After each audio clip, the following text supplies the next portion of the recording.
आज हम लोग देखेंगे ट्वेल्थ क्लास का हिस्ट्री का guess question VVI 30 subjective question है जो मोस्ट इम्पोर्टेंट है। VVI क्वेश्चन है।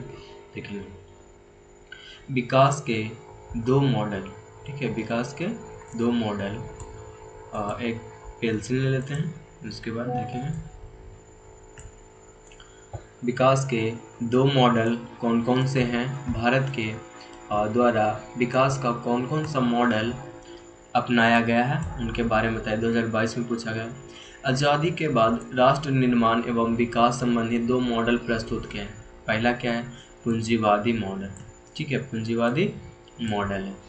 पूंजीवादी व्यवस्था में विकास का समस्त दायित्व निजी हाथों में केंद्रित होता था, जैसे कि पश्चिमी देशों में। मतलब एक पूंजीवादी मॉडल है ना, जो अपने हाथ में निजी मतलब स्वामित्व। और सेकंड है समाजवादी मॉडल। समाजवादी मॉडल में निजी संपत्ति को समाप्त कर दिया जाता था। मतलब जितना आपके पास जो संपत्ति है, प्रॉपर्टी है, सभी को खत्म कर दिया जाता था। समस्त उत्पादन का राज्य का नियंत्रण होता था। पंडित जवाहरलाल नेहरू ने इन दोनों ही मॉडलों की अच्छी बातों को लेकर मिश्रित अर्थव्यवस्था को अपनाया। इस व्यवस्था में निजी व सार्वजनिक क्षेत्र का अस्तित्व होता था। कश्मीर की समस्या पर एक निबंध लिखिए। ये 2017 में भी पूछा गया है, 2021 में भी पूछा गया। तो कश्मीर के राजा हरी सिंह थे। ठीक है, जम्मू कश्मीर को अलग देश बनाना चाहते हैं। ये ना कश्मीर को एक अपने हिसाब से एक अलग देश बनाना चाहते थे, लेकिन पाकिस्तान भारत दोनों चाहता था कि जम्मू कश्मीर उसका अंग हो। इसलिए पंडित जवाहरलाल नेहरू ने जिन्ना के समक्ष एक समझौता किया, उसको वोटिंग कराया जाए। ठीक है, जिसके तरफ ज़्यादा होगा वो जीतेगा, जिसके तरफ कम होगा वो हार जाएगा। वोटिंग में देरी जिसके कारण पाकिस्तान ने जम्मू कश्मीर पे आक्रमण कराया, जिसके बचाव के लिए राजा हरी सिंह ने नेहरू के मदद के लिए एक पत्र लिखा। परंतु नेहरू ने राजा के समक्ष यह शर्त रखा कि जब वह विलय पत्र पर हस्ताक्षर करेगा तो भारत सरकार उसकी मदद करेगी। गैर कांग्रेसवाद से आप क्या समझते हैं? तो गैर कांग्रेसवाद का अर्थ है कांग्रेस को सत्ता से हटाना। इसलिए सभी दलों में कांग्रेस के विरुद्ध एक मोर्चा बनाया। समाजवादी नेता कौन थे? तो राम मनोहर लोहिया ने इस मोर्चा को गैर कांग्रेसवाद का क्या कर दिया? नारा घोषित कर दिया। 1952 से लेकर 62 तक चुनावों में कांग्रेस को बार बार सफलता मिलती रही। चुनावी राजनीति पर कांग्रेस का ही प्रभुत्व रहा, मतलब उसका शासन रहा। गैर कांग्रेसी विरोधी दलों ने एक प्रकार की भावना का नारा दिया, इस बार कांग्रेसों को हराना है। भावना गैर कांग्रेसवादी के नाम से जब मतलब हमको किसी गैर, अपने आप को तो नहीं ना भगा सकते हैं, किसी गैर को भगाएंगे। तो जो कांग्रेस को भगाने लगा तो इसी भावना को क्या बोलने लगे? गैर कांग्रेसवाद के नाम से जानने लगे। अगला क्वेश्चन है 4 नंबर। भारत की विदेश नीति के प्रमुख तत्व समझाइए जिन्होंने इसके निर्माण में महत्वपूर्ण भूमिका निभाई है। तो गुटनिरपेक्षता फर्स्ट है, पंचशील तीसरा है, संयुक्त राष्ट्र को मजबूत करना चौथा नंबर, अंतर्राष्ट्रवाद का विकास करना पांचवा, सैनिक गुटों का विरोध करना छठा, रंग भेद की नीति का विरोध करना सातवां, पड़ोसी देशों के साथ अच्छे संबंध कायम करना और लास्ट है आठवां, मानव अधिकारों की रक्षा करना। पांचवा नंबर है गुटनिरपेक्ष आंदोलन से आप क्या समझते हैं? तो आंदोलन की स्थापना 1961 में यूगोस्लाविया की राजधानी बेलग्रेड में किया गया था। इसके संस्थापक भारत के प्रधानमंत्री पंडित जवाहरलाल नेहरू और मिस्र के राष्ट्रपति कर्नल नासिर और यूगोस्लाविया के राष्ट्रपति जोसेफ टिटो थे। गुटनिरपेक्ष का मुख्य उद्देश्य था किसी भी सैनिक गुट में शामिल नहीं होना, शीत युद्ध में भाग नहीं लेना, पूरी दुनिया में शांति बहाल करना। पहली दुनिया को अमेरिका व दूसरी दुनिया को रूस और तीसरी दुनिया को गुटनिरपेक्ष देश में शामिल था। गुटनिरपेक्षता के सिद्धांत से आप क्या समझते हैं? तो द्वितीय विश्व युद्ध खत्म होने के बाद शीत युद्ध शुरू हुआ था। मतलब 39 से 45 चला था, उसके बाद शीत युद्ध हुआ। यह शीत युद्ध अमेरिका और सोवियत संघ दो खेमों में बट गया। उस वक्त दुनिया के किसी भी देश के पास सिर्फ दो विकल्प था, या तो अमेरिका के साथ जाओ या सोवियत संघ के साथ जाओ। गुटनिरपेक्षता की नीति के कुछ उद्देश्य था, क्या था? नवोदित राष्ट्रों को स्वतंत्रता की रक्षा करना, नवोदित मतलब छोटे छोटे राष्ट्र को रक्षा करना, युद्धों को रोकना, शीत युद्ध की राजनीति में शामिल नहीं होना, अमेरिका व सोवियत संघ के किसी भी गुट में शामिल नहीं होना, साम्राज्यवाद और उपनिवेशवाद का विरोध करना, रंग भेद की नीति का विरुद्ध संघर्ष की शुरुआत करना, मानवाधिकारों की रक्षा के लिए यथासंभव प्रयास करना। 7 नंबर है भारत के परमाणु नीति का विवेचना कीजिए। 2022 का ये में पूछा गया। भारत के परमाणु नीति निम्नलिखित है। भारत अपनी परमाणु क्षमता का शांतिपूर्ण और रचनात्मकता कार्यों में प्रयोग करेगा। भारत किसी अन्य देशों पर परमाणु पहल नहीं करेगा, किंतु अगर कोई पहल करेगा तो भारत भी इसका क्या करेगा? जवाब देगा। भारत किसी प्रकार के भेदभावना परमाणु संधि पर हस्ताक्षर नहीं करेगा। 8वां नंबर है मौलिक कर्तव्य से आप क्या समझते हैं?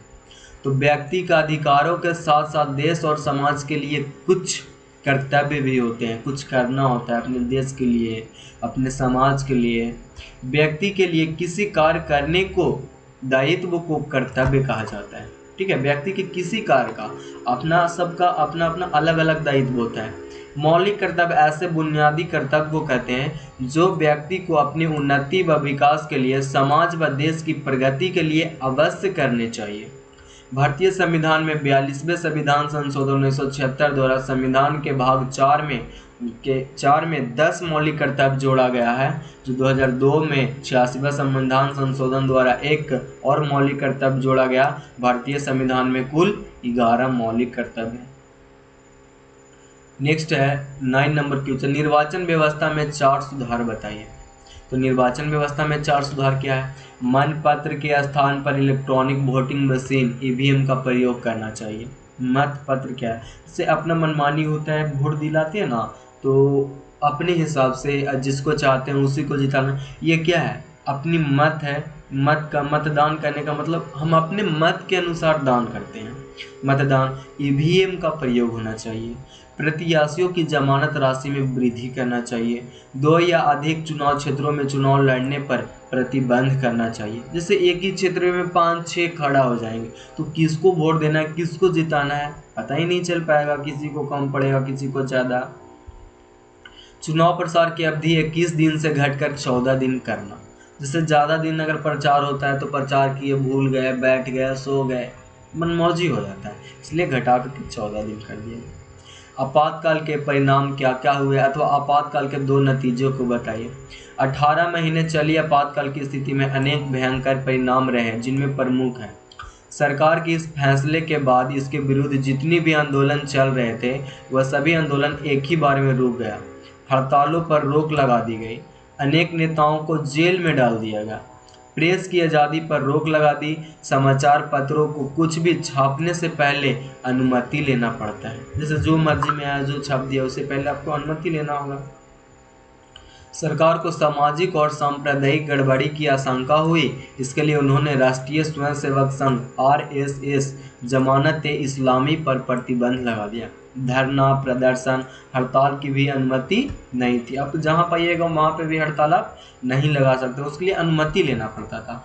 बहुत सारे मौलिक अधिकार भी छीन लिया गया। उनमें से एक था कि अब वह अदालत का दरवाज़ा भी नहीं खटखटा सकते। लोगों की स्वतंत्रता क्या हो गई? समाप्त हो गई। देश में एक प्रकार का आतंकवादी समझते हैं, आतंकवाद का माहौल हो गया। नए सामाजिक आंदोलन क्या है? इसका एक भारत क्या था कि भारत के परमाणु नीति का विवेचना कीजिए। भारत के परमाणु नीति निम्नलिखित है। भारत अपनी परमाणु क्षमता का शांतिपूर्ण रचनात्मक कार्यों में प्रयोग करेगा। भारत किसी अन्य देशों में परमाणु पहल नहीं करेगा। अपने देश में क्या परमाणु का युद्ध तो नहीं करना चाहिए, लेकिन अगर कोई पहल करेगा तो भारत भी इसका जवाब देगा, मतलब कोई चुप थोड़ी ना बैठेगा। भारत किसी प्रकार के भेदभावपूर्ण परमाणु संधि पर हस्ताक्षर नहीं करेगा। बहुदलीय व्यवस्था क्या है? बहुदलीय व्यवस्था वह राजनीतिक व्यवस्था है जिसमें बहुत से राजनीतिक दल राष्ट्रीय स्तर पर चुनाव लड़ते हैं। सभी दल अलग अलग रूप में गठबंधन के रूप में सरकारी विभागों पर नियंत्रण की क्षमता रखते हैं। भारत के निर्वाचन आयोग के कार्यों का वर्णन करें। भारत में चुनाव आयोग का कार्यों का वर्णन करें। कैसे कैसे होता है? निर्वाचन आयोग एक अस्थायी संवैधानिक निकाय है। संविधान के अनुसार निर्वाचन आयोग की स्थापना 25 जनवरी 1950 को की गई थी। यह भारत में स्वतंत्र निष्पक्ष निर्वाचनों की व्यवस्था सुनिश्चित करता है। देश की संसद, राज्य विधानमंडल, राष्ट्रपति, उपराष्ट्रपति निर्वाचनों का कार्य निर्वाचन आयोग करता है। निर्वाचन आयोग का निम्नलिखित कार्य है। पहला क्या है? चुनाव संपन्न कराना। मेन रीजन वही है।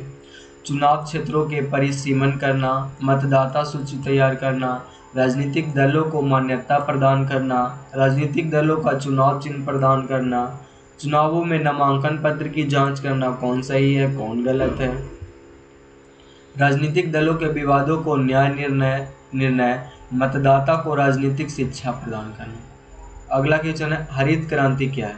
सरकार ने खाद्य सुरक्षा को सुनिश्चित करने के लिए कृषि की नई रणनीति अपनाई। सरकार ने उच्च गुणवत्ता के बीज, उर्वरक, कीटनाशक और बेहतर सिंचाई सुविधा किसानों को उपलब्ध कराना क्या किया? शुरू किया, जिसके कारण कृषि के क्षेत्र में आश्चर्यजनक विकास हुआ। इसी रणनीति को क्या कहते हैं? हरित क्रांति। भारत में विविधता में एकता कैसे, और भारत के लिए विविधता में एकता का क्या अर्थ है? तो भारत एक विशाल देश है जिसमें अनेक धर्म, संप्रदाय, जाति, भाषा, संस्कृति आदि लोगों का निवास करते हैं, परंतु जब कोई परेशानी होती है तो मिलजुल कर समस्या का समाधान करते हैं, एकजुटता है। इस तरह हम कह सकते हैं कि भारत में विविधता में क्या है? एकता है। द्विराष्ट्र सिद्धांत का क्या अर्थ है? द्विराष्ट्र मोहम्मद अली जिन्ना द्वारा प्रतिपादित किया गया, जिसके आधार पर मुसलमानों के लिए अलग राष्ट्र का निर्माण किया गया, उसे द्विराष्ट्र सिद्धांत बोला गया। प्रथम पंचवर्षीय योजना का क्या उद्देश्य था? तो प्रथम पंचवर्षीय योजना निम्नलिखित उद्देश्य था। पहला क्या था? पंचवर्षीय योजना में कृषि क्षेत्र पर ज़्यादा जोर दिया गया, उसको प्रेशर देकर के ऊपर लेवल तक बढ़ाया गया। कच्चे माल की उत्पादन स्थिति को सुधार तथा खाद्यान्न का समाधान किया गया।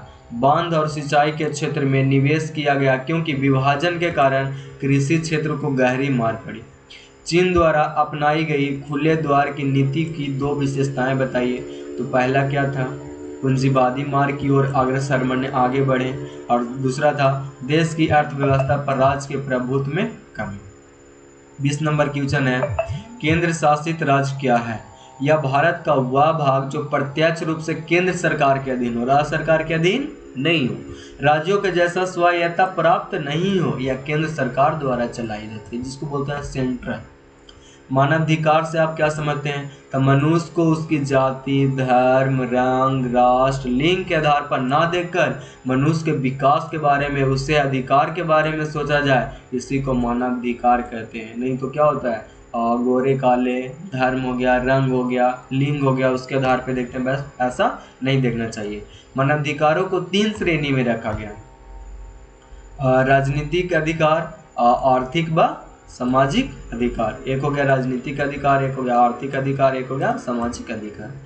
शीत युद्ध के कारणों की विवेचना कीजिए। शीत युद्ध का कारण निम्नलिखित है: विचारों में मतभेद, आपका और मेरा विचार नहीं मिल रहा है तो कभी मेल नहीं हो सकता है।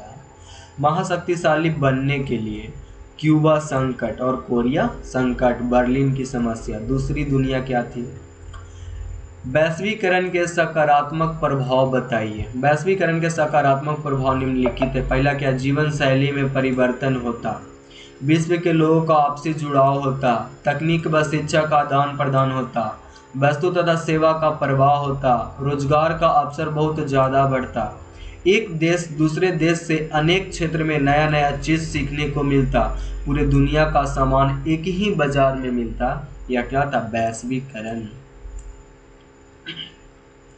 प्रेस्ट्रोइका और गिलास्टोस क्या है? प्रेस्ट्रोइका एवं गिलास्टोस रूप से राष्ट्रपति मिखाइल गोर्बाचोव के द्वारा चलाया गया अभियान है।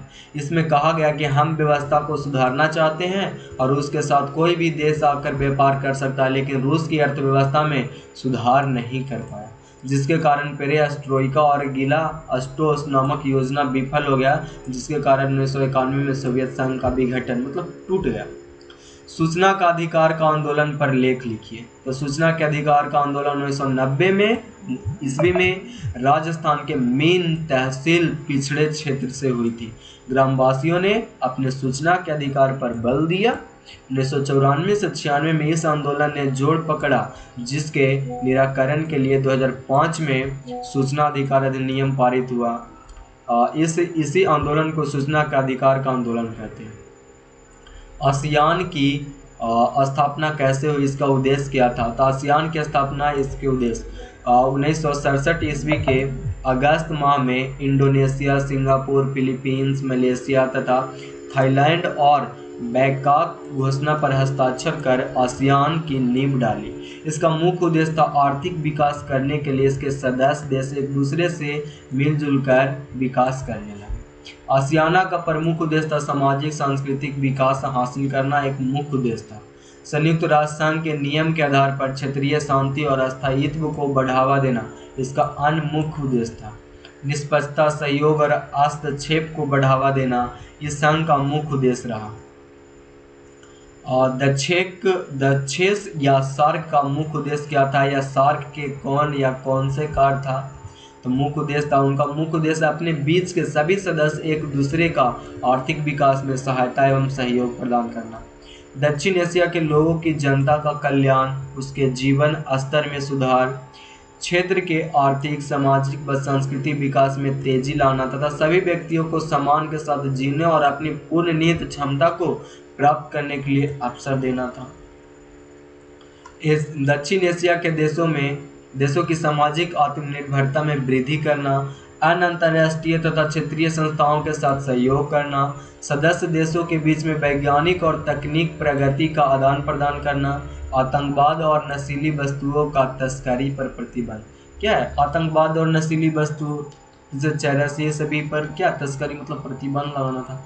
संयुक्त राष्ट्र संघ का उद्देश्यों के निम्नलिखित 21-22 लगातार पूछा है। पूरी दुनिया में शांति और सुरक्षा की स्थापना करना संयुक्त राष्ट्र संघ का उद्देश्य था।